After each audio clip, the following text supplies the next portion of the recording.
معزز مکرم حاضرین سامعین، السلام علیکم ورحمۃ اللہ وبرکاتہ۔ الحمد للہ رب العالمین، والصلاة والسلام علی سید المرسلین، والسلام علی اصحابہ اجمعین، والسلام علی اہل بیتہ الطاہرین، والسلام علی امتہ المتقین۔ اما بعد فاعوذ باللہ من الشیطان الرجیم، بسم اللہ الرحمن الرحیم۔ قال اللہ تعالی فی القرآن المجید، ولا تقولوا لمن يقتل في سبيل الله أموات بل أحياء ولكن لا تشعرون۔ صدق الله العظيم وبلغنا رسوله النبي الأمين المتين الكريم، ونحن على ذلك لمن الشاهدين والشاكرين والحمد لله رب العالمين۔ درود پاک پڑھیں ایک بار۔ اللہم صلی علی سیدنا مولانا محمد بارک وسلم، صلاۃ و سلام علیک یا رسول اللہ صلی اللہ تعالی علیہ وآلہ وسلم۔ وہی رب ہے جس نے تجھ کو ہماتن کرم بنایا، ہمیں بھیک مانگنے کو تیرا آستہ بتایا۔ یا صاحب الجمال و یا سید البشر، من وجهك المنیر لقد نور القمر، لا يمكن الثناء كما كان حقه بعد از خدا بزرگ تو ہی قصہ مختصر۔ اسلام تیری نبض نہ ڈوبے گی تا حشر، تجھ میں روا ہے خون چار یار کا۔ شاہ مردہ شیر یزدہ قوت پروردگار، لا فتح الا علی لا سیف الا ذوالفقار۔ اور شاہ است حسین بادشاہ است حسین، دین است حسین دین پناہ است حسین۔ سرداد نداد دست در دست یزید، حقہ کے بنا لا الہ است حسین۔ غوث اعظم بمنے بے سر و ساما مدد، قبلہ دی مدد کعبہ ایما مدد۔ بگرداب بلا راتو پشتی، ضعیفان راتو پشتی۔ بحق کے خواجہ عثمان ہارونی، مدد کن یا معین الدین چشتی، مدد کن یا معین الدین چشتی۔ سرورہ شاہ کریمہ دستگیرہ اشرفہ، حرمت روح پیمبر ایک نظر کن سوئے ماں۔ اے اشرف زمانہ زمانے مدد نما، درہائے بس راز کلید کرم کشا۔ حضرات، ہم اور آپ ذکر حسین سننے کی سعادتیں حاصل کر رہے ہیں۔ سنی مسجد بلال میں آج کی شب گزشتہ کی جیسے ہم اور آپ اللہ کے گھر میں جمع ہونے کی سعادتیں حاصل کر رہے ہیں۔ امام حسین سبھی لوگ جسے بہت زیادہ چاہتے ہیں، کسی نے کہا ہے کہ ٹوٹے ہوئے دلوں کا سہارا حسین ہے۔ میں طرز میں نہیں پڑھ رہا ہوں، مگر منقبت امام پاک ہے، امید کرتا ہوں کہ آپ داد سے نوازیں گے کہ ٹوٹے ہوئے دلوں کا سہارا حسین ہے، ٹوٹے ہوئے دلوں کا سہارا حسین ہے، ڈوبے نہ جو فلک پہ وہ تارا حسین ہے۔ کسی کے اللہم صلی علی سیدنا مولانا محمد بارک وسلم، صلاۃ و سلام علیک یا رسول اللہ صلی اللہ علیہ وسلم۔ قاری صاحب کی فرمائش ہے کہ ترنم میں پڑھوں، میں کوشش کرتا ہوں کہ ٹوٹے ہوئے دلوں کا سہارا حسین ہے۔ وہی طرز ہے جو ٹوٹے ہوئے دلوں کا سہارا حسین ہے، ڈوبے جو نہ فلک پہ، ڈوبے نہ جو فلک پہ، وہ تارا حسین ہے، ٹوٹے ہوئے دلوں کا سہارا حسین ہے۔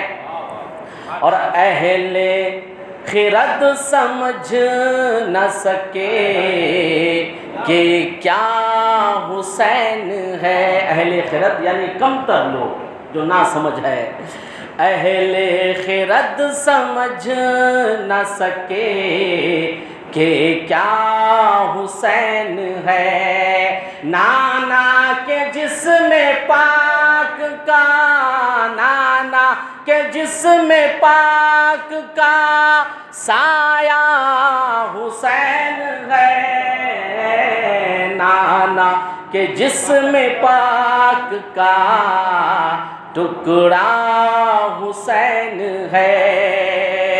اور یہ بھی تمہیں خیال نہ آیا یزیدیو، یہ بھی تمہیں خیال نہ آیا یزیدیو کہ سرکار دو جہاں کا، سرکار دو جہاں کا نواسا حسین ہے، سرکار دو جہاں کا نواسا حسین ہے۔ اور ہو کر شہید زندگی یہ جاویداں ملی، زندگی یہ جاویداں ہمیشہ باقی رہنے والی زندگی، ہو کر شہید زندگی یہ جاویداں ملی۔ زندہ تھا اور آج بھی، زندہ تھا اور آج بھی زندہ حسین ہے، زندہ تھا اور آج بھی زندہ حسین ہے۔ اور بیعت نہ کی قبول مگر سر کٹا دیا، بیعت نہ کی قبول مگر سر کٹا دیا۔ ایسا جہاں میں کون ہے، ایسا جہاں میں کون ہے جیسا حسین ہے، ایسا جہاں میں کون ہے جیسا حسین ہے۔ اور جنت کا پھول سید کونین کے لیے، جنت کا پھول سید کونین کے لیے، اور فاطمہ کی آنکھ کا، اور فاطمہ کی آنکھ کا تارا حسین ہے، ڈوبے نہ جو فلک پہ وہ تارا حسین ہے۔ اور مقطع کا شعر ہے کہ بزم رسول پاک میں دیکھا ہے راز نے، بزم رسول پاک میں دیکھا ہے راز نے، سرکار ہے چراغ، سرکار ہے چراغ تو اجالا حسین ہے، نانا کے جسم پاک کا ٹکڑا حسین ہے، ایسا جہاں میں کون ہے جیسا حسین ہے۔ درود پاک پڑھے، اللہم صلی علی سیدنا مولانا محمد بارک وسلم، صلاۃ و سلام علیک یا رسول اللہ صلی اللہ تعالی علیہ وآلہ وسلم۔ بہت تیزی کے ساتھ آپ حضرات کے سامنے گفتگو کرنے کی کوشش کروں گا۔ میں نے سورہ بقرہ کی آیت نمبر 154 کی تلاوت کی ہے، جس میں اللہ ارشاد فرماتا ہے وَلَا تَقُولُوا لِمَن يُقْتَلُ فِي سَبِيلِ اللَّهِ أَمْوَاتٌ بَلْ أَحْيَاءٌ وَلَٰكِن لَّا تَشْعُرُونَ۔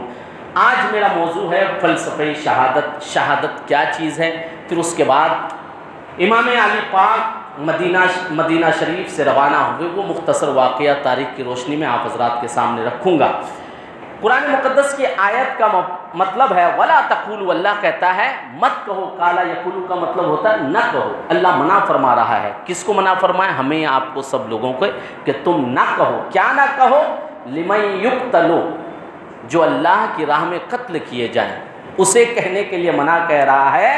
کیا کہنے منع کر رہا ہے؟ فی سبیل اللہ اموات، جو اللہ کی راہ میں قتل کیے گئے، انہیں مردہ کہنے سے اللہ منع کر رہا ہے۔ حالانکہ ہم اور آپ دیکھ رہے ہیں کہ جو شہید ہوتا ہے، تلوار بھالے زخمی کا تاب نالا پا کر اس کی روح جسم سے نکل جاتی ہے، پھر وہ جسم بے روح کے بیکار ہے، پھر اسے تدفین کر دیا جاتا ہے۔ حالانکہ عقل اور دماغ یہی کہتا ہے کہ بھائی یہ مردہ ہو گئے، اسے ہی مردہ کہتے ہیں، جسم سے روح کے الگ ہو جانے کو مردہ کہا جاتا ہے۔ کہتے ہیں موت آ گئی، یعنی کہ جسم سے روح الگ ہو گئی۔ مگر اللہ رب العزت یہاں پہ فرما رہا ہے ہم سبھی لوگوں سے کہ تم ان لوگوں کو مردہ نہ کہو جو اللہ کی راہ میں قتل کیے گئے، بل احیاء ولکن لا تشعرون، بلکہ وہ زندہ ہے اور اس کی زندگی کا تمہیں شعور نہیں ہے۔ یہ کون سی موت ہے جسے اللہ تعالیٰ موت کہنے سے منع کر رہا ہے، مردہ کہنے سے منع کر رہا ہے؟ تو یہ ایسے لوگوں کو اللہ تعالیٰ مردہ کہنے کے لیے منع کر رہا ہے جو اللہ اس کے رضا کے لیے اللہ کی راہ میں قتل کیے گئے۔ اللہ رب العزت کہہ رہا ہے کہ انہیں مردہ نہ کہو، اس لیے کہ یہ ہمیشہ سے زندہ ہے، وہ زندہ رہتے ہیں جو اللہ کی راہ میں شہید ہوتے ہیں۔ اور اللہ تعالیٰ نے یہ بھی کہا کہ تم ان کی زندگی کو سمجھ نہیں سکتے۔ ہم تو یہی سمجھ رہے ہیں جو چلے نہیں، پھرے نہیں، ہاتھ پیر کام نہیں کرے، جسم میں روح نہ ہو، وہ زندہ نہ ہو تو وہ مردہ ہے۔ مگر اللہ نے کہا کہ تم ان کی زندگی کو نہیں سمجھ سکتے۔ اسی طرح اللہ رب العزت نے دوسری جگہ کہا ہے کہ جو لوگ، قرآن مقدس کے ایک آیت کا مفہوم ہے کہ وہ بہرے ہیں، گونگے، صم بکم عمی فہم لا یرجعون، کہ وہ بہرے ہیں، گونگے ہیں۔ ایک چلتا پھرتا انسان کو بعض جگہ اللہ نے کہا کہ گونگے ہیں، حالانکہ ہم اور آپ سنتے ہیں، بولتے ہیں، یہ بہرے ہیں حالانکہ سنتے ہیں۔ اللہ کے نظام کیا ہے؟ ایک جگہ بظاہر اللہ کے قانون کے مطابق ایک انسان مر گیا ہے، مگر اللہ کہہ رہا ہے کہ یہ تمہارے جیسے نہیں مرا ہے، اس لیے کہ یہ اللہ کے لیے مرا ہے تو یہ مرا نہیں ہے، یہ زندہ ہے۔ اسی طرح قرآن مقدس کی آیت کا مفہوم ہے جو انسان بظاہر ہمارے جیسے چلتا پھرتا ہے اور اللہ کا ذکر نہ کرے، نہ سنے، اس سے غافل ہو، اللہ کے ڈر سے، خوف سے غافل ہو، اللہ کے احکامات پر عمل نہ کرے، پھر ایسے چلتے پھرتے انسان کو اللہ کہتا ہے کہ یہ بہرا، یہ گونگا ہے۔ حدیث پاک سے سمجھیے کہ حقیقی زندگی کون سی ہے۔ اللہ کے رسول صلی اللہ تعالیٰ علیہ وآلہ وسلم نے زندگی کو سمجھانے کے لیے کہا ہے۔ آپ فرماتے ہیں اسی کنفیوژن کو، کہاں کنفیوز ہے کہ جو اللہ کی راہ میں شہید ہو جاتا ہے، قتل کیا جاتا ہے، تو قرآن کہہ رہا ہے کہ انہیں تم مردہ نہ کہو، زندہ کہو، حالانکہ وہ ہمارے نظریے کے حساب سے مر گئے، جسم سے روح نکل گئی۔ اور ایک جگہ اللہ چلتے پھرتے انسان کے بارے میں کہہ رہا ہے کہ بہرے ہیں، یہ گونگے ہیں، حالانکہ وہ سنتے ہیں ہمارے مزاج کے مطابق۔ اس کنفیوژن کو سمجھنے کے لیے حدیث پاک کا سہارا لیتے ہیں۔ اللہ کے رسول ارشاد فرماتے ہیں مثل الحی والمیت کا مثل، کہ اس کی مثال جو اللہ کا ذکر کرتا ہے اور اس کی مثال جو اللہ کا ذکر نہیں کرتا ہے ایسا ہی ہے کہ گویا کہ زندگی اور موت ہے۔ مفسرین فرماتے ہیں اللہ کے رسول نے اس حدیث سے یہ تعلیم دیا ہے کہ حقیقی زندگی وہ ہے جو اللہ اس کے رسول کے ذکر میں گزرا کرتی ہے، وہی زندگی ہے۔ زندہ دلی، زندگی زندہ دلی کا نام ہے، مردہ دل کیا خاک جیا کرتا ہے۔ جو دل ہمیشہ اللہ اس کے رسول کے ذکر میں رہتا ہے، اللہ کا ذکر کرتا رہتا ہے، اللہ کے احکامات پر عمل کرتا ہے، وہ بظاہر گرچہ مر جاتا ہے، مگر اللہ فرماتا ہے کہ جو اللہ کے لیے مرتا ہے وہ مرا نہیں ہے بلکہ وہ زندہ ہے۔ اور ہم ان کی زندگی کو سمجھ نہیں سکتے۔ قرآن مقدس نے کہا ہے اللہ کے راہ میں جو مر جائے تو اسے شہید کہا جاتا ہے۔ شہید سنتے ہیں، امام حسین کو شہید اعظم کہتے ہیں، اسے کیا کہا جائے؟ شہید کہا جاتا ہے جو اللہ کی راہ میں قتل کیا جائے، قتل کے تعلق سے ہے۔ اور قتل شہید دو قسموں کے ہیں کہ ایک شہید حکمی ہے، ایک شہید مانوی ہے۔ کہ شہید دو طریقے کے، ایک شہید وہ جو اللہ کے دین کے خاطر تیر بھالے وغیرہ کے زخم ہونے کے ذریعے ظلماً قتل کیا جائے، اسے شہید حقیقی کہتے ہیں۔ وہ حقیقت میں شہید ہے، جو اللہ کے لیے دین کے خاطر حفاظت کے لیے نکلا اور وہ ظلماً قتل کیا گیا، اسے زبردستی مارا گیا، تو اسے شہید حقیقی کہتے ہیں۔ شہید حقیقی وہی لوگ ہیں جو ہم اور آپ سمجھتے ہیں کہ جو دین کی بقا کے لیے، حقانیت کے لیے، اللہ اس کے رسول کی رضا کے لیے لڑنے کے لیے نکلا، جہاد فی سبیل اللہ کے نکلا اور وہ قتل کیا گیا، اسے شہید حقیقی کہتے ہیں۔ دوسرے شہید حکمی ہے، وہ احادیث کریمہ میں اس کے 40 اقسام ہیں کہ وہ کون کون ہے جو شہادت کے حکم میں ہے، شہید کے حکم میں ہے، جیسے کہ کوئی چھت سے گر گیا اور اسی طرح جو حادثتاً مر جاتے ہیں۔ ہمارے ماں بہنیں بہت سی ایسی ہوتی ہیں کہ بچہ جنتے وقت کتنوں کی موت ہو جاتی ہے، یہ سب شہادت کے درجے میں آتے ہیں۔ اللہ تعالیٰ ان کے اس تکلیف کی وجہ سے اسے شہادت کا درجہ نصیب کرتا ہے۔ یہ شہادت کی دو قسمیں ہیں۔ اور جب سے دین اسلام کی تبلیغ اللہ کے رسول نے کیا، حضور علیہ الصلوۃ والتسلیم نے دین اسلام کی تبلیغ کیا، مسلمانوں کو مکہ میں ستایا گیا، ہجرت کرنے کے لیے مجبور کیا گیا، اس کے بعد اللہ کی طرف سے حکم ہوا، اے نبی تمہیں جو ستاتے ہیں، تمہیں جو مارتے ہیں، اب تم ان کے اوپر دوبارہ پلٹ کے وار کرو۔ جب اللہ کا لڑنے کے لیے حکم ہوا، پھر مسلمانوں نے ہتھیار اٹھایا۔ پہلے مسلمان مظلوم رہے، ان کے اوپر ظلم کیا گیا، پھر اللہ کا جب حکم ہوا کہ ان سے لڑو، تو جہاد کا عام طور پر یہی معنی ہے کہ انسان اپنے آپ کو بچانے کے لیے جب لڑتا ہے، اسے ہی حقیقت میں جہاد کہا جاتا ہے۔ ورنہ جہاد لفظ کو جس طریقے سے پروپیگنڈا کے طور پر دنیا میں مشہور کیا جا رہا ہے، بدنام کیا جاتا ہے، میرے الفاظ میں کمتر ہو کر میں الفاظ دیتا ہوں کہ در حقیقت اسلام میں جہاد کا معنی ہوتا ہے سیلف ڈیفنس کے، اپنے آپ کو بچانے کے لیے جو انسان کسی کے ساتھ لڑتا ہے اسے جہاد کہا جاتا ہے۔ اللہ رب العزت کے حکم کے بعد بے شمار جنگ ہوئے، نبی کریم صلی اللہ علیہ وسلم نے کئی جنگوں میں شرکت فرمایا۔ حضور جس جنگ میں شرکت کی اسے غزوہ کہا جاتا ہے۔ حضرت ابوبکر صدیق نے نبی کریم کے ساتھ جنگ کیا، جنگ بدر ہے، جنگ حنین ہے، کتنے سارے جنگیں ہیں۔ اسی طرح اسلام کے خاطر مارے جانے والے بہت سے لوگ ہیں، بہت سے شہداء ہیں، سبھی لوگوں کا ذکر ہوتا ہے، مگر جو مقام شہادت امام حسین کا ہے وہ کسی اور کا نہیں ہے۔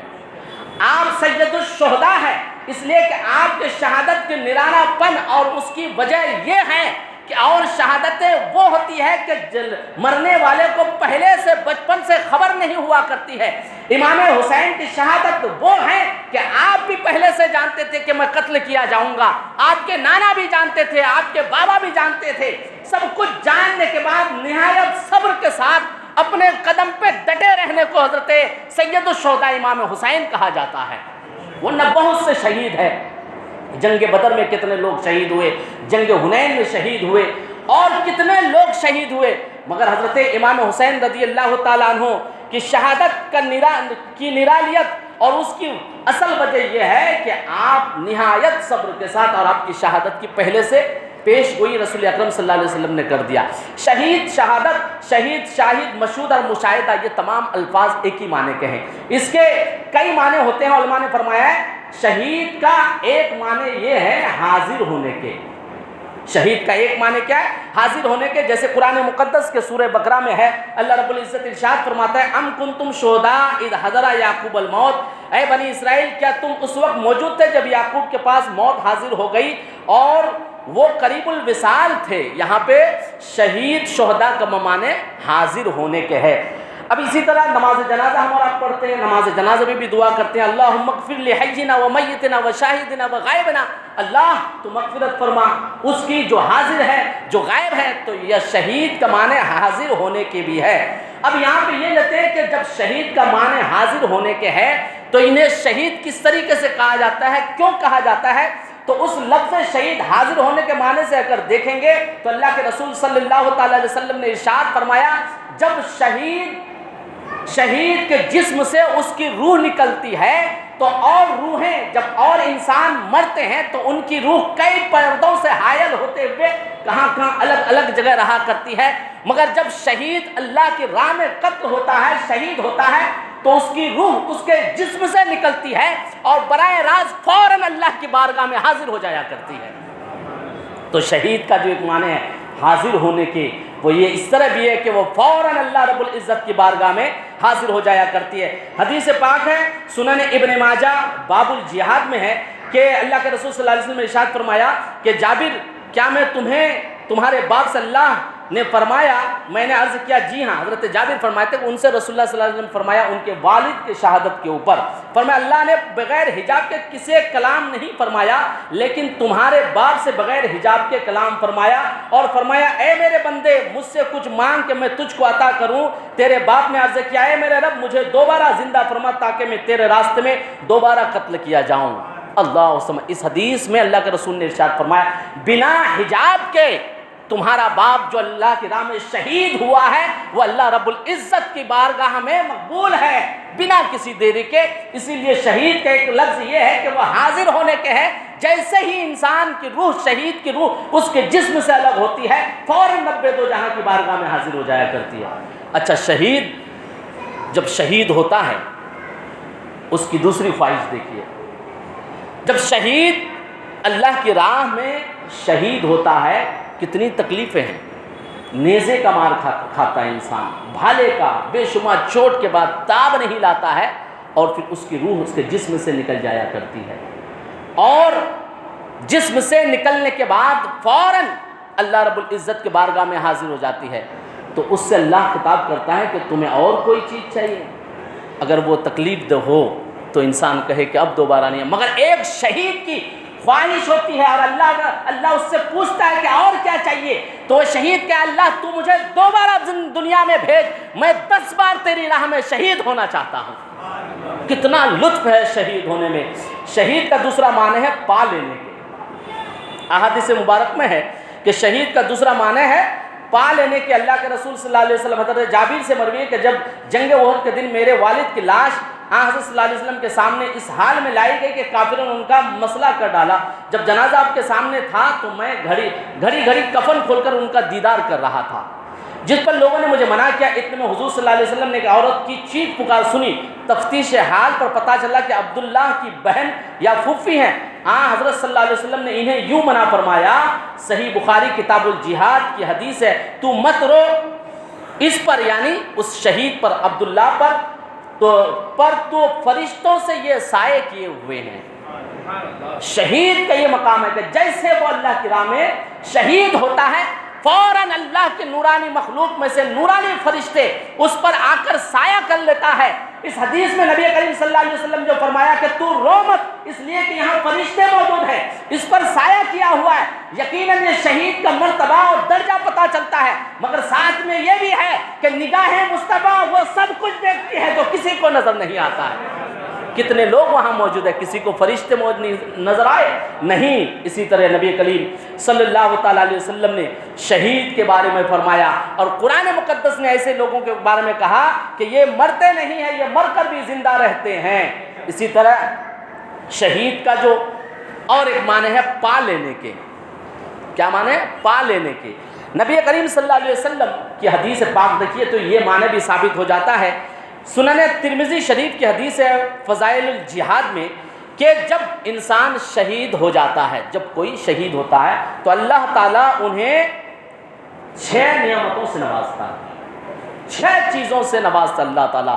نمبر 1 کہ ان کا خون کا قطرہ ابھی اس کے جسم سے الگ بھی نہیں ہوتا ہے، اللہ تعالیٰ ان کی مغفرت فرما دیتا ہے۔ ابھی الگ بھی نہیں ہوتا ہے خون کا قطرہ کہ اللہ تعالیٰ اس کی مغفرت فرما دیتا ہے۔ اور دوسری بات، جیسے ہی اس کی روح اس کے جسم سے نکلتی ہے اس روح کو اللہ تعالیٰ فوراً جنت عطا فرما دیتا ہے۔ ہمارا آپ مرتے ہیں، ہماری روح کو فوراً جنت نہیں ملنے والے ہیں، بڑے مسائل ہیں، حساب کتاب ہے، قبر فیس کرنا ہے، اور قبر میں کتنوں سال رہنا ہے، عذاب قبر دیکھنا ہے، پھر حساب کتاب ہوگا، میدان محشر قائم ہوگا، کتنے مراحل ہیں۔ مگر شہید کا یہ مرتبہ ہے کہ اس کی روح اس کے جسم سے نکلتی ہے اور فوراً اسے جنت عطا ہو جاتا ہے، فوراً جنت میں چلی جاتی ہے روح، اور وہ روحیں سبز پرندوں کی شکل میں جنت میں پرواز کرتی ہے، وہ روحیں، شہیدوں کی روحیں پرواز کرتی ہے۔ تیسری چیز اللہ کے رسول نے ارشاد فرمایا، جو اللہ کی راہ میں شہید ہوتا ہے اللہ رب العزت اسے عذاب قبر سے محفوظ فرماتا ہے۔ چوتھی چیز کہ اسے قیامت کے گھبراہٹ نہیں ہوگی۔ قیامت جو روز محشر کام رہنا ہے، حساب کتاب ہونے والا ہے، ان کا تو حساب ہی نہیں والا ہے۔ شہید جو ہوتا ہے وہ بے حساب بخشایا ہوا ہوتا ہے، حساب ہی نہیں ہوگا۔ پنجم، پانچویں چیز، اللہ رب العزت اسے جنت کا لبادہ اڑاتا ہے اور جنت میں کسی حور سے اس کا نکاح فرما دیتا ہے بعد شہادت فوراً۔ اور جو چھٹی چیز ہے جو اس کے لیے انعام ہے کسی شہید کے لیے، کہ وہ جیسے ہی شہید ہوتا ہے اللہ رب العزت اسے اس کے چاہے ہوئے 70 لوگوں کی سفارش کا حق عطا کر دیتا ہے۔ کیا مطلب؟ ایک شہید جسے چاہے گا 70 لوگوں کی شفاعت فرمائے گا۔ یہ شہید کہیں، یہ سارے انعام کے پا جانے کو بھی شہید کہا جاتا ہے۔ تو پا لینے کا مطلب ہے، اس سے مراد یہ بھی ہو جاتا ہے۔ دوسری چیز کہ تیسرا مطلب اس کا ہے موجود ہونے کے۔ شہید کا تیسرا لفظ معنی ہے موجود ہونے کے، چنانچہ جیسے قرآن مقدسہ میں ہے وَلَكُمْ فِيهَا مَا تَشْتَهِي أَنفُسُكُمْ، اور تمہارے لیے وہاں وہ سب کچھ موجود ہے جو تمہارا جی چاہے۔ یہ موجود ہونے کے معنی میں۔ اور شہید سے مراد کے موجود ہونے کہاں موجود ہوتی ہے؟ تو حدیث پاک کا مفہوم ہے کہ رسول اکرم صلی اللہ علیہ وسلم نے ارشاد فرمایا، صحیح بخاری کتاب الجہاد کی حدیث ہے، کوئی ایسا شخص نہیں جو جنت میں داخل اور دنیا میں واپس لوٹنے کی تمنا کرے، خواہ اسے دنیا کا سارا ساز و سامان دے دیا جائے ماں سوائے شہید کے، کہ وہ آرزو کرتا ہے کہ دنیا کی طرف لوٹے، پھر 10 دفعہ قتل کیا جائے، کیونکہ وہ شہادت کا درجہ دیکھ چکا ہے۔ کتنا مزہ ہے شہید ہونے میں، انہیں اتنا مزہ آتا ہے کہ اللہ رب العزت کی بارگاہ میں وہ دعا اور التجا کرتا ہے، اظہار خیال کرتا ہے، اللہ تو مجھے دوبارہ دنیا میں بھیج، میں پھر سے شہید ہونے چاہتا ہوں۔ اچھا، اسے فوراً جنت دے دیا جاتا ہے۔ جنت میں جانتے ہیں کہ جب سارے جنتی جنت میں چلے جائیں گے، جنت کی زندگی، جنت کی لائف کیا ہے؟ جنت ایسی جگہ ہے کہ جنتی جو چاہے گا وہ ہو جائے گا، جو کھانے کی خواہش کرے گا حاضر، جہاں جانے کی خواہش کرے گا پہنچ گیا، جسے ملنے کی خواہش کرے گا اسے مل جائے گا۔ یہ جنت کی لائف ہے، یہ جنت ایسی ہونے والی ہے، وہاں کی زندگی ایسی ہونے والی ہے، جنتیوں کی زندگی ایسی ہونے والی ہے۔ مگر اس کے بعد بھی جنتیوں کی ایک خواہش ہوتی ہے جو وہ سبھی لوگ چاہیں گے۔ ہم اور آپ جنت پانے کے سوچتے ہیں کہ نماز روزہ اللہ کی رضا کے بعد اللہ کے رسول کی جنت مل جائے، بس ہمیشہ ہمیشہ جنت میں رہنا ہے۔ مگر جنت میں جانے کے بعد بھی جنتیوں کی ایک خواہش ہوگی، وہ خواہش یہ ہے کہ رب کا دیدار ہو جائے۔ سارے جنتی کی آخری خواہش ہوگی کہ رب کا دیدار ہو جائے۔ اور جو اللہ کی راہ میں قتل کیا جاتا ہے، جو شہید ہوتا ہے، اللہ کے رسول نے ارشاد فرمایا، جو اللہ کے لیے قتل کیا جاتا ہے اللہ رب العزت اس کی روح کو فوراً اپنے دیدار سے نواز دیتا ہے، کیونکہ یہ سارا معاملہ ختم۔ جنتیوں کی آخری خواہش ہے رب کا دیدار ہو جائے۔ یہ شہادت کا مقام ہے اور یہ شہادت کا درجہ ہے کہ جو اللہ کی راہ میں شہید ہوتا ہے اتنے انعامات ملتے ہیں۔ اچھا، ہم میں سے شہید ہونے میں جو انسان ہے اس کو چوٹ کتنی لگتی ہے، تکلیف کتنی ہوتی ہے؟ شہید ہونے میں کتنی تکلیف ہوتی ہوگی، بھالا چبھ رہا ہے، کتنی تکلیف۔ آج کے دور میں جدید ہتھیار ہے، بم بلاسٹ ہو جاتا ہے، توپ مار دیا جاتا ہے، کیا کیا ہوتا ہے، کتنی تکلیف ہوتی ہوگی۔ حدیث رسول سے سنتے ہیں کہ شہید کو کتنی تکلیف ہوتی ہے۔ آؤ حدیث رسول سے سنتے ہیں۔ حضرت سنن ابن ماجہ کی حدیث ہے، اللہ کے رسول صلی اللہ تعالی علیہ وسلم ارشاد فرماتے ہیں کہ شہید کو بوقت شہادت، جب اسے چوٹ لگتے شہادت کو، اتنی ہی تکلیف ہوتی ہے جتنی کہ تمہیں چونٹی کے کاٹنے پر ہوتی ہے۔ اللہ اکبر، شہید کو کتنی تکلیف ہوتی ہے چونٹی کاٹنے۔ اگر دنیاوی طور پر ہمیں کوئی تکلیفیں ہوں تو آج ہم بے قرار ہو جاتے ہیں. مگر وہ شہید کو انعام ہے اللہ کی طرف سے کہ بظاہر انہیں تلوار لگ چکی ہے, خون نکل رہا ہے, کٹے ہیں, پڑے ہیں, ہم سوچتے ہیں کتنی تکلیف ہوتی ہے, مگر جو اللہ کے لیے اپنی جان کی قربانی دینے کے لیے راضی ہوتا ہے, اللہ رب العزت اس سے دنیا کی ساری تکلیفوں کو آسان فرما دیتا ہے. فقط یہ ہے کہ اللہ کی رضا کے لیے جو کام کیا جائے, اللہ کی رضا کے لیے جو کیا جاتا ہے. اسی طرح شہید کا جو چوتھا معنی ہے وہ ہے مدد کرنے کے, شہداء بشہودین. چنانچہ قرآن مقدس کے سورہ بقرہ میں اللہ رب العزت ارشاد فرماتا ہے وَإِن كُنتُمْ فِي رَيْبٍ مِّمَّا نَزَّلْنَا عَلَىٰ عَبْدِنَا فَأْتُوا بِسُورَةٍ مِّن مِّثْلِهِ وَادْعُوا شُهَدَاءَكُم مِّن دُونِ اللَّهِ إِن كُنتُمْ صَادِقِينَ. یہ قرآن مقدس میں ہے. یہاں جو شہید شہداء کا لفظ ہے, یہاں کے معنی ہے مدد کرنے کے. اور قرآن مقدس احادیث کریمہ کے معنی مطالب کا مطلب دیکھیں گے تو یہ شہداء کی جماعت وہ ہیں جو دوسروں کی شفاعت کریں گے, یہ مدد کریں گے. دنیا میں بظاہر اللہ کے دین کے فروغ کے لیے مدد کیا کرتے ہیں, فروغ کے لیے مدد کرتے ہیں, مگر بعد شہادت انہیں یہ حق ہوگا کہ اللہ کے بندوں کی مدد کیا کریں گے. جو بندہ اس کے وسیلے سے کچھ مانگتا ہے یہ ان کی مدد کیا کرتے ہیں. جو قیامت کے دن ان سے شفاعت کی گزارش کریں گے, یہ قیامت کے دن بھی اللہ کے بندوں کی اس طریقے سے مدد کریں گے کہ ایک شخص جہنم میں جانے کے لیے حقدار ہو گیا ہوگا, اور وہ اگر سفارش کے لیے کسی شہید کے پاس جائیں گے, اس شہید کو اللہ تعالیٰ حق دے گا کہ جہنمی بندوں میں سے جس کی چاہے مدد کرے. وہ شہید بندہ اللہ کے ان گنہگار بندوں کی شفاعت کرے گا, اللہ تعالیٰ اس کی شفاعت کو قبول فرمائے گا. اس طریقے سے وہ دوسروں کی مدد کیا کرتے ہیں. پانچواں معنی ہے گواہی دینے کے. ہمارا آپ سنتے ہیں نکاح میں گواہی ہے, شہادت کس کی ہے, گواہی کس کی ہے؟ اللہ الصمد.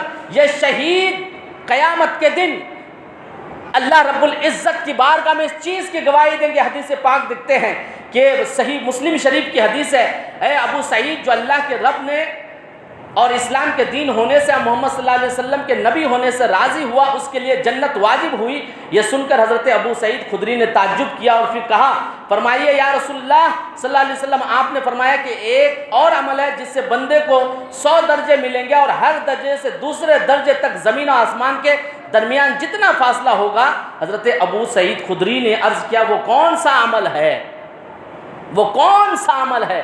شہادت. شہید کے معنی ہے گواہی دینے کے کہ اتنا بڑا مرتبہ ملے گا, اتنا بڑا درجہ ملے گا. تو اللہ کے رسول صلی اللہ علیہ وسلم نے قسم کھا کر فرمایا کہ جس عمل سے اتنا بڑا مرتبہ ملتا ہے, اتنا بڑا ملتا ہے, اللہ کے رسول نے فرمایا کہ وہ جہاد فی سبیل اللہ ہے, جہاد فی سبیل اللہ ہے, جہاد فی سبیل اللہ ہے. یہ شہیدوں کے مراتب ہیں. اچھا, دنیا میں بہت شہید ہوئے, درود پاک پڑھیں تو آگے بڑھو. اللہم صلی علی سیدنا مولانا محمد بارک وسلم, صلاۃ و سلام علیک یا رسول اللہ صلی اللہ تعالی علیہ وسلم. شہادت ہے حضرت امام حسین کی شہادت کی انفرادیت. ان کا اتنا چرچا کیوں ہے, اس کا اتنا مقام کیوں ہے؟ بہت سے لوگ کہتے ہیں کہ جنگ حنین میں بھی لوگ شہید ہوئے, جنگ بدر میں شہید ہوئے, ان شہداء کا ذکر کیوں نہیں؟ وہ اس لیے کہ اللہ, یہ وہ شہادت ہے جس کی خبر اللہ کے رسول صلی اللہ علیہ وسلم کو, ماں فاطمہ زہرا کو, خود امام حسین کو, حضرت علی مرتضیٰ کو, نبی کریم صلی اللہ علیہ وسلم کو پہلے سے خبر تھی. اس کے باوجود استقامت فی شہادت رہنا, اسی پر قائم رہنا, صبر کا دامن نہ چھوڑنا, اور بھی نہایت ہی ظلماً قتل کیا جانا, یہ انفرادیت شہادت حسین کی ہے جو کسی اور شہادت میں نہیں ملتی ہے. چنانچہ نبی کریم صلی اللہ تعالی علیہ وسلم نے اس چیز کی پہلے سے خبر دی کہ یہ میرا نواسہ شہید کیا جائے گا. میں بخاری شریف کی حدیث میں سے آپ حضرات کے سامنے کوٹ کر رہا ہوں. ایک دن حضرت ام فضل فرماتی ہیں کہ ایک دن میں نے رسول صلی اللہ علیہ وسلم کے پاس گئی اور حسین کو آپ کے گود میں دے دیے. آپ کی چچی حضرت ام فضل فرماتی ہیں حسین کو گود میں دی اور پلٹی ہی تھی, ذرا ہی منہ پھیری تھی کہ مجھے احساس ہوا کہ نبی کریم صلی اللہ علیہ وسلم رونے لگے ہیں. آپ کی چچی فرماتے ہیں امام حسین کو نبی کریم صلی اللہ علیہ وسلم کے گود میں دیے اور وہ پلٹی اور انہیں احساس ہوا کہ حضور رونے لگے ہیں, اور وہ پلٹ کے دوبارہ آئی تو دیکھتی ہیں واقعی حضور کی آنکھوں سے آنسو جاری ہے, حضور رو رہے ہیں. ام فضل نے پوچھا یا رسول اللہ کس چیز نے آپ کو رلایا, کس چیز نے رلایا؟ یہ حدیث شریف آپ حضرات کے سامنے رکھ رہا ہوں, مشکاۃ شریف کی حدیث ہے, باب مناقب اہل بیت میں مذکور ہے. ام فضل فرماتی ہیں کہ یا رسول اللہ کیوں آپ رو رہے ہیں؟ میں نے حسین کو گود میں لیا، نواسے کے دیکھ تو خوش ہونا چاہیے، فطری چیز ہے، لاڈ پیار کرنا چاہیے، مگر آپ رو رہے ہیں تو نبی کریم صلی اللہ علیہ وسلم نے ارشاد فرمایا اے ام فضل تم نے میرے نواسے کو لا کے گود میں دیا، مجھے خوشی ہوئی، لاڈ پیار کرنے کا دل ہوا، مگر جبرائیل ابھی آئے اور مجھے دیکھ کر کہنے لگے اے اللہ کے رسول آپ کے اس نواسے کو آپ کی امت کے لوگ ذبح کر دیں گے، قتل کر دیں گے۔ اللہ الصمد، حضور رونے لگے، رو رہے ہیں نبی کریم صلی اللہ تعالی علیہ وسلم۔ اس کے بعد پھر حدیث شریف ہے کہ حضرت امام حسین ابھی بچہ ہی تھے، اسی درمیان ام سلمہ روایت کرتی ہے کہ جب یہ چنانچہ حضرت ام سلمہ فرماتی ہے کہ حسن اور حسین دونوں میرے گھر میں رسول صلی اللہ علیہ وسلم کے سامنے کھیل دیتے کہ جبرائیل علیہ السلام رسول اکرم صلی اللہ علیہ وسلم کی خدمت میں حاضر ہوئے اور کہا اے محمد بے شک آپ کی امت سے ایک جماعت آپ کے اس بیٹے حسین کو آپ کے بعد قتل کر دے گی اور آپ کو وہاں کی تھوڑی سی مٹی لا کر دیا جبرائیل نے، حضور علیہ السلام کو خاک کربلا لا کے دیا جہاں حضرت امام حسین شہید کیے جائیں گے۔ ابھی حضرت امام حسین کا بچپنا ہے، لاڈ پیار والا زمانہ ہے، ابھی حضور ان سے پیار فرما رہے ہیں، بچپنا ہے، اسی درمیان آ کے کیا جبرائیل نے کہا کہ آپ کے اس بچے کو حسین کو آپ کی امت کے لوگ قتل کریں گے، اور کہاں کریں گے؟ اس جگہ کی مٹی بھی لا کر دے دیا۔ نبی کریم صلی اللہ تعالی علیہ وسلم نے وہ مٹی حضرت ام سلمہ کو دے دیا اور کہا جب یہ مٹی خون میں بدل جائے تو جان لینا کہ میرا یہ چہیتا نواسہ قتل کر دیا گیا۔ اللہ الصمد، کیا جگر ہے، کیا صبر ہے نبی دو جہاں کا، آپ کے صبر کو سلام۔ آج اگر کوئی نانا اپنے نواسے کی ذرا سی طبیعت ناساز دیکھے تو بے چین ہو جاتا ہے، مگر یہاں رسول دو جہاں وہ اس کے بارے میں خبریں سن رہے جسے آپ اپنا بیٹا کہتے ہیں، جسے سونگا کرتے ہیں، جن کو لاڈ پیار کرتے ہیں، جن کے منہ میں اپنا لعاب دہن دیے ہیں، جنہیں اپنے بیٹے پر ترجیح دیے ہیں، اس کے بارے میں رسول علیہ السلام جبرائیل سے سن رہے ہیں کہ اسے آپ کی امت قتل کر دے گی، مگر حضور صبر کر رہے ہیں۔ یہ ہے انفرادیت شہادت امام حسین۔ ام سلمہ کو رسول اکرم صلی اللہ علیہ وسلم نے وہ مٹی دے دیا۔ ام سلمہ کہتی ہے کہ میں نے اس مٹی کو ایک بوتل میں بند کر کے رکھ دیا۔ حضور نے ام سلمہ کو مٹی دیا، بچپنے میں دیا۔ نگاہ نبوت کو پھر دیکھیے، نگاہ نبوت مشاہدہ کر رہی ہے کہ جب حسین کا قتل ہوگا، حسین بھوکے پیاسے ستائے جائیں گے، حسین کربلا کی زمین پر حسین کا خون بہایا جائے گا، اس وقت گھر کی کون سی خاتون باحیات ہوگی؟ نگاہ نبوت دیکھ رہی ہے، حضور جان رہی ہے کہ جب میرا نواسہ قتل کیا جائے گا اس وقت ام سلمہ باحیات ہوں گی، اسی لیے تو آپ کربلا کی زمین کی مٹی ام سلمہ کو دیتے ہوئے نظر آتے ہیں۔ اب آگے حضرت ام سلمہ فرماتی ہیں جب حسین اعظم کا وصال ہو گیا مجھے خبر ملی، میں فوراً اس مٹی کو نکالی۔ حضرت ام سلمہ فرماتی ہیں اللہ کی قسم جیسے ہی میں نے اس مٹی پہ نظر ڈالا، نبی کریم نے کہا تھا جب یہ مٹی سرخ ہو جائے ام سلمہ تم سمجھ لینا کہ میرا نواسہ قتل ہو گیا۔ ام سلمہ فرماتی ہے کہ میں نے خبر سننے کے بعد اس مٹی پہ نظر دوڑائی تو دیکھتی ہوں رسول اللہ نے جس چیز کی پیش گوئی کی تھی وہ مٹی سرخ ہو گئی ہے، لال ہو گئی ہے۔ ام سلمہ فرماتی ہے کہ میں سمجھ گئی کہ نواسہ رسول حسین شہید ہو گئے۔ اللہ الصمد۔ اسی طرح آپ ہی کو نہیں، آپ کے بابا، یہ تو حضور کو علم ہوا، ام سلمہ کو علم ہوا، آپ کے بابا حضرت علی مرتضیٰ رضی اللہ تعالیٰ عنہ کو بھی علم ہو گیا کہ آپ کو بھی اس چیز کا علم ہو گیا کہ یہ میرا لاڈلا شہید کیا جائے گا۔ چنانچہ آپ حضرت علی مرتضیٰ رضی اللہ تعالیٰ عنہ کسی جنگ کے بعد کربلا کی سرزمین سے لوٹ رہے تھے اور آپ نے اس مٹی کی خوشبو سے پہچان لیا کہ یہ وہی جگہ ہے جہاں میرا لخت جگر شہید کیا جائے گا۔ اللہ الصمد۔ حضرت علی مرتضیٰ کی روایت ہے کہ آپ اس تف کی زمین سے، کربلا کا پرانا نام تف ہے، مقام تف، وہاں سے گزر رہے تھے۔ آپ نے گھوڑے کو رکنے کا اشارہ دیا، گھوڑا رک گیا۔ آپ نے لوگوں سے پوچھا لوگوں ذرا بتاؤ یہ کون سی جگہ ہے؟ کسی جانکار نے بتایا اسے تف کہتے ہیں، کربلا کہتے ہیں۔ اللہ الصمد۔ حضرت علی مرتضیٰ رضی اللہ تعالیٰ عنہ حسین اعظم کے کون ہیں؟ بابا ہیں۔ ایک باپ کے صبر کا عالم دیکھیے۔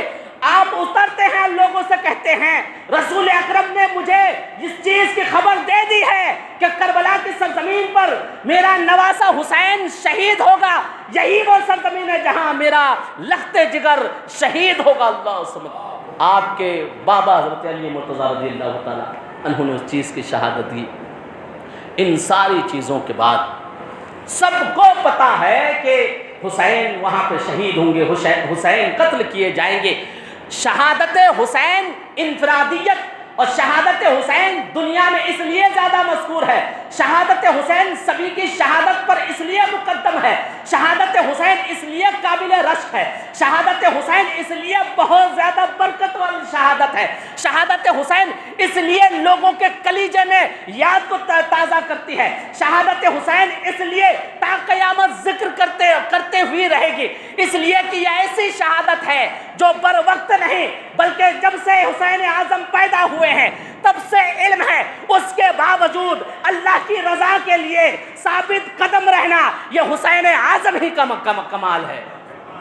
اس کے باوجود کبھی حسین اعظم نے نہیں کہا کہ میں اس طرف جاؤں گا نہیں، رسول اللہ نے کبھی منع نہیں کیا نواسا ادھر تم قتل کیے جاؤ گے، جانا نہیں، آپ کے بابا نے آنے کے بعد منع نہیں کیا کہ میں نے وہ جگہ دیکھ لیا بیٹا ادھر جانا نہیں، کسی نے منع نہیں کیا، اس لیے کہ اللہ کے رسول کا یہ وہ گھرانہ ہے جو اللہ کی رضا کے لیے اپنی دھن دولت جان مال اولاد ہر کچھ نچھاور کرنے کو راضی ہے۔ یہ وہ گھرانہ ہے جو اللہ کی رضا کے لیے سب کچھ نچھاور کر رہے ہیں۔ اور بھی حدیثیں ہیں مگر میں وقت کا خیال کرتے ہوئے مختصر تاریخ کی طرف لے چل رہا ہوں۔ 60 ہجری وہ دور جس کے بارے میں حضور نے فرمایا تھا میرے بعد 30 سال خلافت کا زمانہ رہے گا، 30 سال کے بعد 60 ہجری کا دور آیا۔ اسی ہجری کے بارے میں رسول اکرم صلی اللہ علیہ وسلم سے حضرت ابو ہریرہ نے سنا تھا کہ اس ہجری میں خون قتل و غارت گری عام ہو جائے گی۔ 60 ہجری میں یزید تخت نشین ہوا، اور یہی وجہ ہے کہ حضرت ابو ہریرہ رضی اللہ تعالیٰ عنہ اپنی دعا میں یہ اللہ سے دعا کیا کرتے تھے، اللہ تو مجھے 60 ہجری کے دور سے بچا۔ یزید تخت نشین ہوا اور اسے 4 لوگوں سے ڈر تھا، حضرت حسین بن علی، عبداللہ بن زبیر، عبداللہ بن عمر اور عبد الرحمن بن ابو بکر صدیق۔ اس نے فوراً اپنے کاتب کو حکم دیا کہ ان 4 لوگ کہاں ہیں اس کے بارے میں خبر لاؤ۔ تو کسی نے بتایا کہ یہ اس میں سے 3 لوگ مدینہ شریف میں ہیں، حسین بن علی، عبداللہ بن زبیر اور ایک کوئی، 3 لوگ مدینہ ہیں۔ انہوں نے کاتب نے لکھوایا کہ فوراً تینوں کو مدینے کے گورنر کے نام سے خط بھیجا۔ مدینے کا گورنر ولید بن عتبہ ہے جس کا نام، وہ مدینہ شریف کے گورنر ہے۔ یزید نے ان کے نام مکتوب لکھا، لیٹر لکھا کہ تم ان لوگوں کو جہاں پاؤ فوراً میرے لیے بیعت لو۔ بیعت لو سے مراد یہاں بیعت بمانے سپورٹ کے ہے، حمایت کے ہے۔ ہم آپ جو پیر مریدی والا بیعت سمجھتے ہیں وہ نہیں، حقیقت میں یہ بھی اگر لفظی معنی دیکھیں بیعت کا لفظی معنی یہ ہے عہد کرنے کے، وعدہ کرنے کے، ثابت رہنے کے۔ تو یہ دینی اور روحانی جو بیعت ہے اس کا معنی الگ ہے، مگر جب یہاں بیعت جب اس بیان میں بیعت بولا جائے گا اس سے مراد حکومت کی حمایت کرنا، کسی کو بادشاہ ماننے کی تائید کرنا اور اس پر وعدہ وفا کرنا، عہد کرنا، یہاں بیعت بمانے یہاں یہی ہے۔ تو یزید نے حکم دیا مدینہ کے گورنر ولید بن عتبہ کو فوراً ان لوگوں سے میرے لیے بیعت لو، کیونکہ اسے خوف تھا کہ میری حکومت کے خلاف اگر کوئی آواز اٹھائے گا، یہ معزز لوگ ہیں، اگر یہ آگے نکل گئے تو پوری قوم میرے خلاف ہو جائیں گی، یہ معزز لوگ ہیں۔ یہ یا پھر اپنے الفاظ میں کہوں میں آج کے زمانے کے کہ یہ امت مسلمہ کے پاورفل لیڈرز ہیں، اگر یہ آگے نکلیں گے تو میری بغاوت ہو جائے گی، میری حکومت خطرے میں پڑ جائے گی اور لوگ میری مخالفت کریں گے۔ اس نے ولید بن عتبہ کو لیٹر لکھا، کہا کہ انہیں فوراً ملو۔ اللہ جیسے ہی وہ لیٹر مدینہ شریف پہنچا، نعرہ تکبیر، نعرہ رسالت، شہزادہ حضور شہید راہ مدینہ حضرت سید شاہ حسین اشرف، نعرہ تکبیر، نعرہ رسالت۔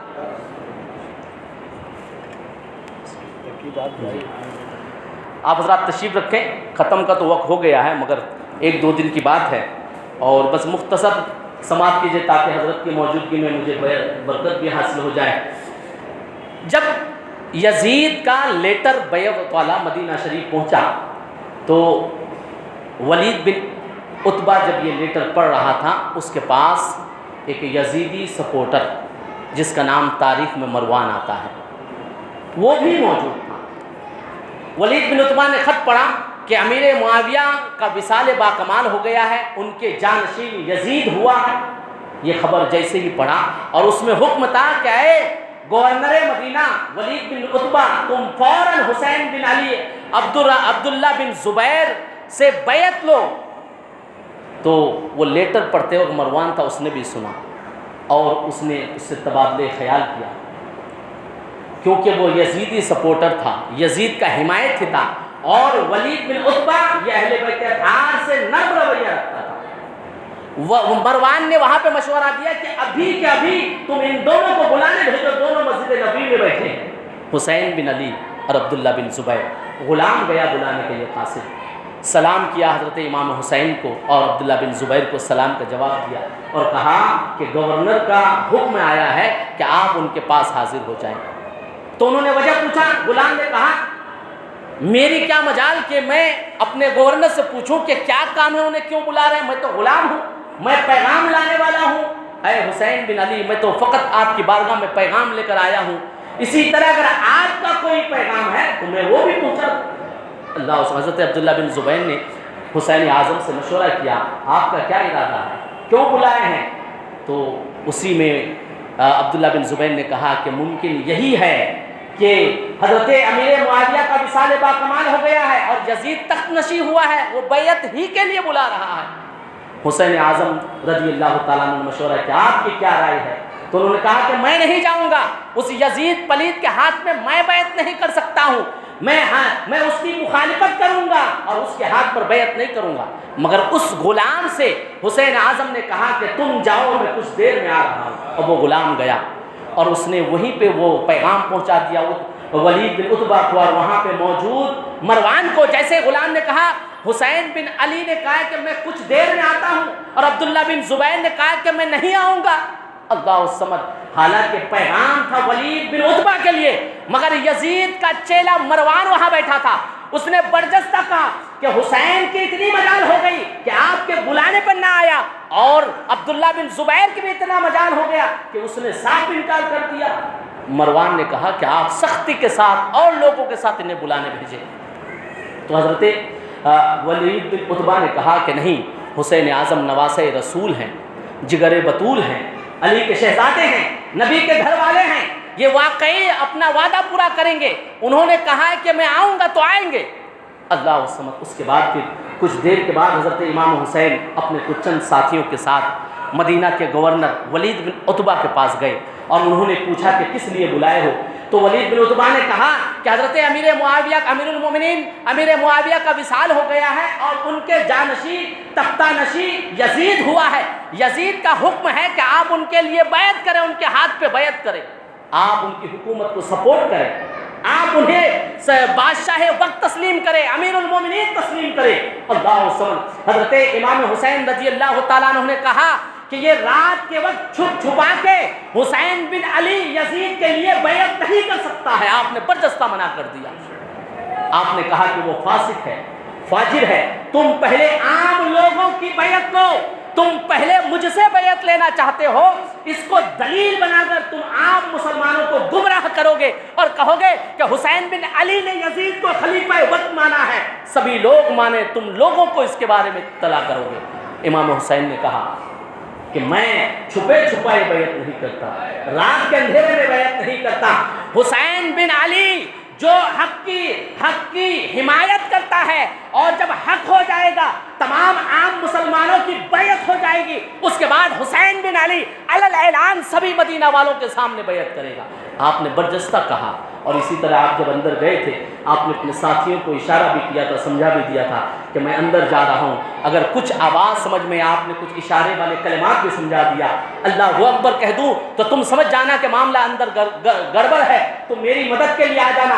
مگر کچھ ایسا نہیں ہوا. حضرت امام حسین نے برجستہ انکار کر کے بیعت سے انکار نہیں بلکہ یہ کہا کہ میں بعد میں بیعت کروں گا، پہلے آپ عام مسلمانوں کی بیعت لے لیجئے. اور یزید جانتا تھا کہ عام مسلمان آسانی سے بیعت نہیں کریں گے، اگر حسین بن علی نے بیعت کر لیا تو تمام لوگ بیعت کر لیں گے، یہ جانتا تھا یزید. تو امام حسین وہاں سے نکل گئے. ولید بن عتبہ کو چڑھا کے مروان نے کہا آپ نے کیا کیا؟ آپ یہاں کے گورنر ہیں، آپ یزید کے گورنر ہیں، یزید کے حکم پر آپ پر عمل نہیں کیا. یزید کا حکم ہے کہ آپ حسین بن علی سے بیعت لیں، مگر آپ نے حسین بن علی کو جانے دیا.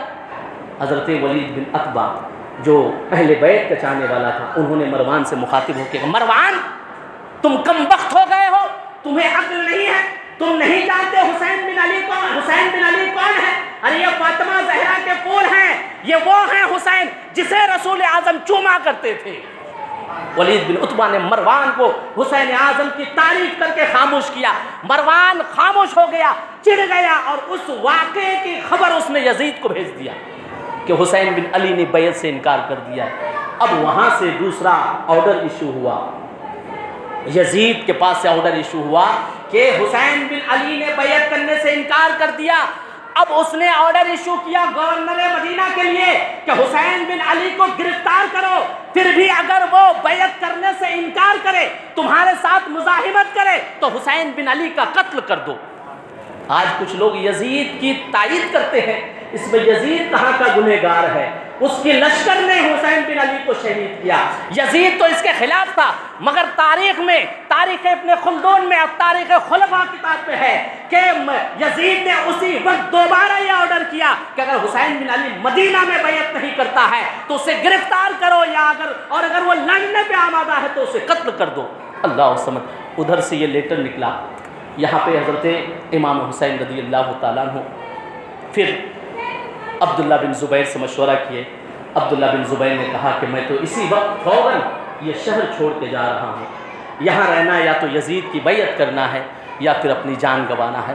وہ چلے گئے. امام حسین رضی اللہ تعالیٰ عنہ نے لوگوں سے مشورہ کیا. آپ رسول اکرم صلی اللہ تعالیٰ علیہ وسلم کی بارگاہ میں گئے. نانا جان سے آپ نے پورا حال بتایا اور کہا کہ اب یہ شہر مجھے چھوڑ کے جانے کا ارادہ ہو گیا. حضرت عبداللہ بن زبیر سے مشورے کے وقت آپ نے کہا تھا کہ شہر رسول کے بعد مجھے شہر اللہ یعنی اللہ کے شہر مکہ شریف جانے کا ارادہ ہے، میں شہر کو چھوڑ کے چلے جاؤں گا. تو عبداللہ بن زبیر نے مشورہ دیا تھا اے امام، اے حسین بن علی، جب آپ یہاں سے جائیں گے تو شہر ہو کے نہیں جائیے گا، اس لیے کہ ہر شہر میں یزیدی کتے موجود ہیں، یزید کی حمایت ہر شہر میں موجود ہے، آپ کی موجودگی کی خبر ہو جائیں گی. لہذا آپ جہاں بھی جائیں دیہات ویران جگہ سے ہوتے ہوئے جائیے گا اور کوشش کیجیے گا کہ آپ رات کے اندھیرے میں سفر کریں.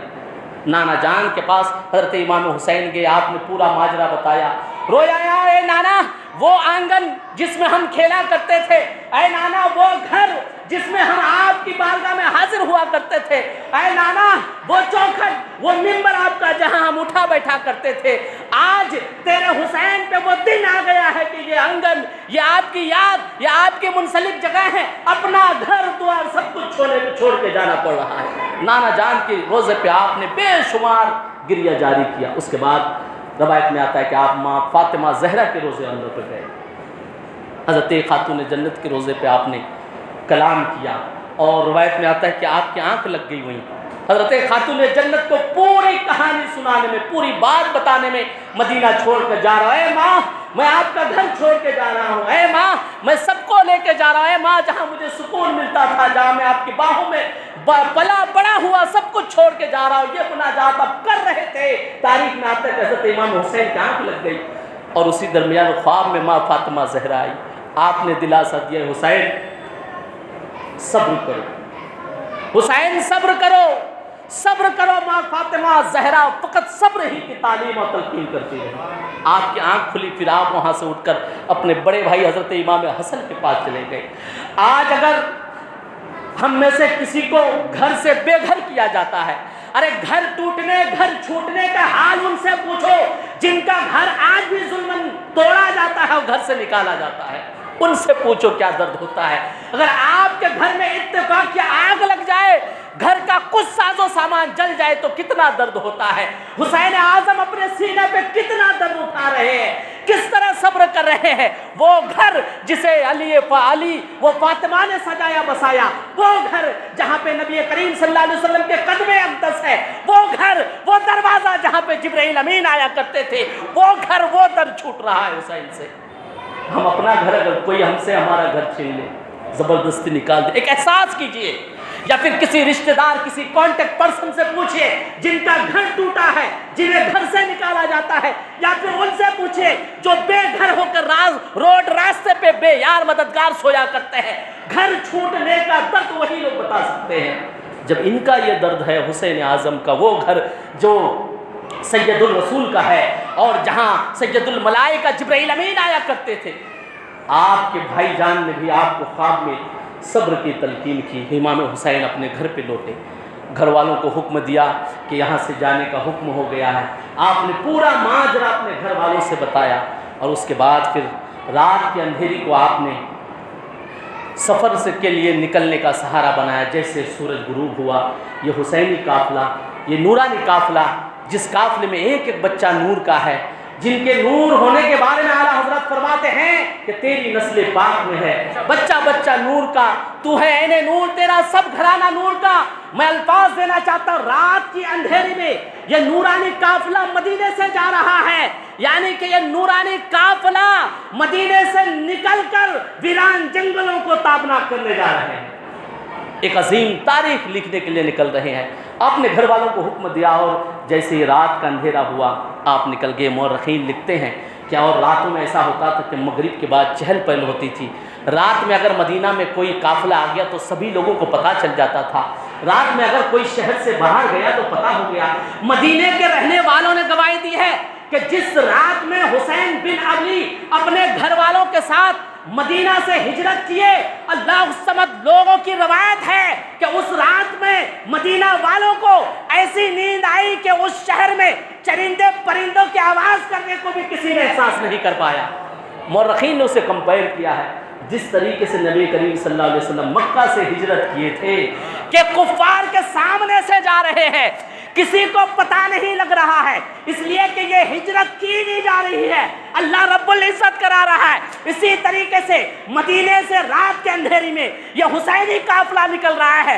نہ کسی یزیدی لشکر کو پتہ چل رہا ہے, نہ یزیدی پولیس کو پتہ چل رہا ہے, نہ یزید کے کسی خبر کو پتہ چل رہا ہے, اس لیے کہ اس رات سے مدینہ سے مکہ کے لیے جو سفر ہو رہا ہے یہ حسین اعظم کی رضا نہیں, اللہ رب العزت کی رضا ہے. اس میں آپ صبر کا دامن تھامے ہوئے رات کے اندھیرے میں مکہ کے لیے نکلے. آپ جانتے ہیں مدینہ سے مکہ کا ڈسٹینس کتنا ہے, لگ بھگ 430 کلومیٹر ہے. راوی لکھتے ہیں کہ اگر پیدل چلا جاتا ہے تو پورے 5 سے 6 دن لگتے ہیں. اللہ الصمد اتنی بڑی مسافت کو 430 کلومیٹر چھوٹے بچوں کے ساتھ, مختصر ساز و سامان کے ساتھ اپنے گھر دوار کو چھوڑ کر شہر مکہ جانا, اپنے دربار, اپنے گھر آنگن کو چھوڑ کر جانا, اتنی بڑی تکلیف پہ جس نے صبر کیا یقیناً وہ سید الصابرین ہے. ان کے جیسا کوئی صبر کرنے والا نہیں ہو سکتا. وقت نہیں اجازت دے رہا ہے, انشاءاللہ پھر کل آگے کی گفتگو آپ حضرات انشاءاللہ سماعت کریں گے. وما علینا الا البلاغ. السلام علیکم ورحمۃ اللہ وبرکاتہ. صلاۃ و سلام کے لیے کھڑے ہو جائیں.